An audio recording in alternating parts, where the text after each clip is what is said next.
Hi, in this video we're going to look into the brain, into your brain. We're going to see where language is in your brain.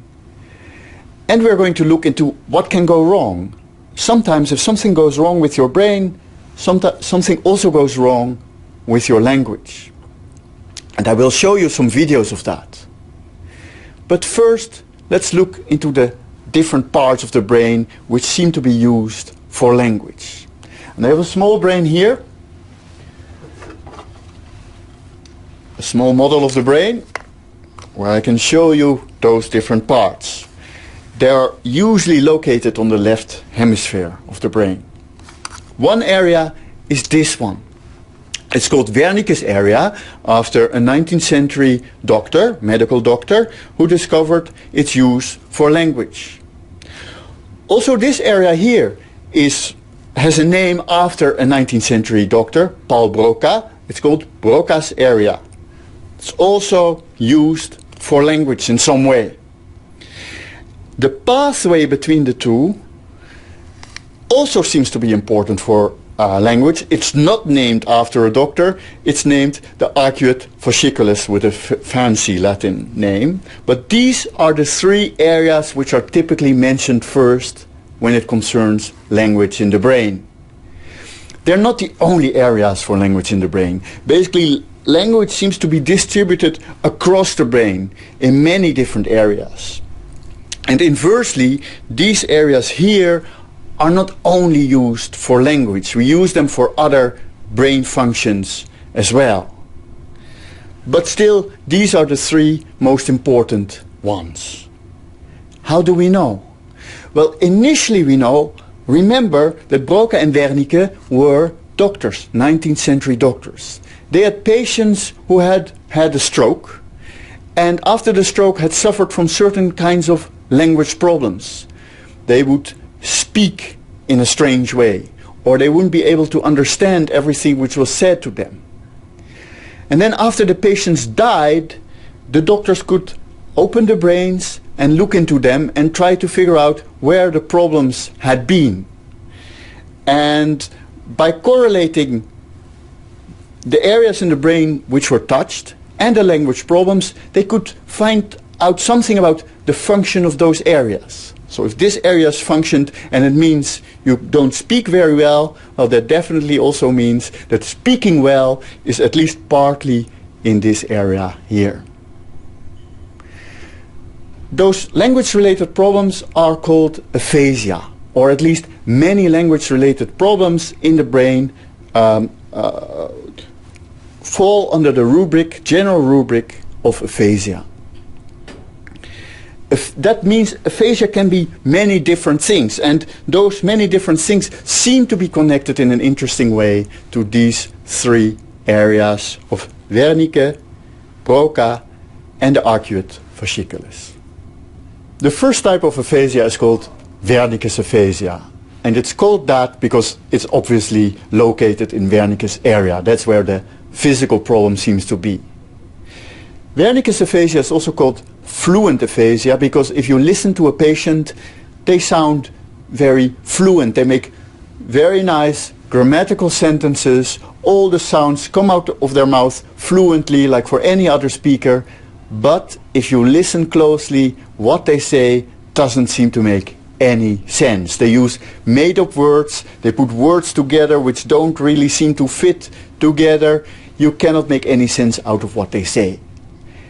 Their problem seems to be connecting sound with meaning, connecting the form of language with meaning. There's nothing wrong with the form, but they just cannot connect it to the meaning. So if they see some kind of object, if they see my glasses here, they understand it, they understand what it is, they just cannot connect it to the sound glasses. They cannot find those sounds. And that in turn means that these people typically don't just have problems in speaking, they also have problems understanding. Because inversely, if I say the word glasses to them, they understand that word, they understand it's a word of English, but they just cannot connect it with what it means, with this object here. The second area we looked at is Broca's area. And interestingly, Broca's aphasia is almost the complete opposite of Wernicke's aphasia. Broca's aphasia is sometimes called non-fluent aphasia because these speakers speak, well, non-fluently.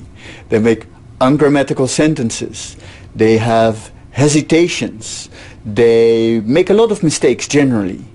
But what they say does make sense. So if you show your glasses to a patient of Broca's aphasia, they will know the word glasses. They just will not be able to make a well-formed sentence. They will not be able to say, put your glasses on. They will say, put glasses or glasses put or something like that. And then with a lot of hesitations. So what seems to be wrong with Broca's aphasia patients is not that they cannot connect form with meaning, but there's something in the form itself. There's something broken in their syntax. There's something broken in their morphology, or at least in their inflectional morphology. So things can be wrong with Broca's area, things can be wrong with Wernicke's area, but things can also be wrong with the pathway between those two, with the arcuate fasciculus. In that case, we say that patients suffer from conduction aphasia, which is a bit rarer than the other two. It's rarer, but it also is strange. It's interesting. If you listen to patients, at first, really nothing seems to be wrong. They speak fluently, they speak in grammatical sentences, and what they say seems to make sense. Perfect. But then, if you ask them to repeat words literally, or sentences literally, or you ask them to, for instance, list the numbers between 1 and 10, all of a sudden they seem to have a problem. What seems to be wrong with these patients is something memory related. So they seem to have lost some of their capacity for memory.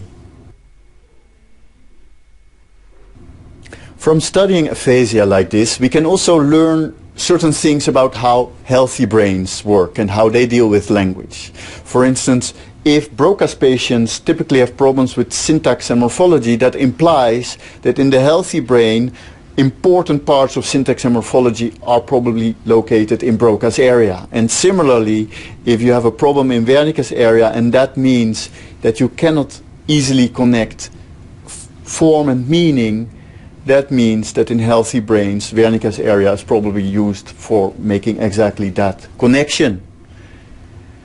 Now, obviously, I've been simplifying. There's many more different kinds of problems than just these three, and they're also sometimes mixed.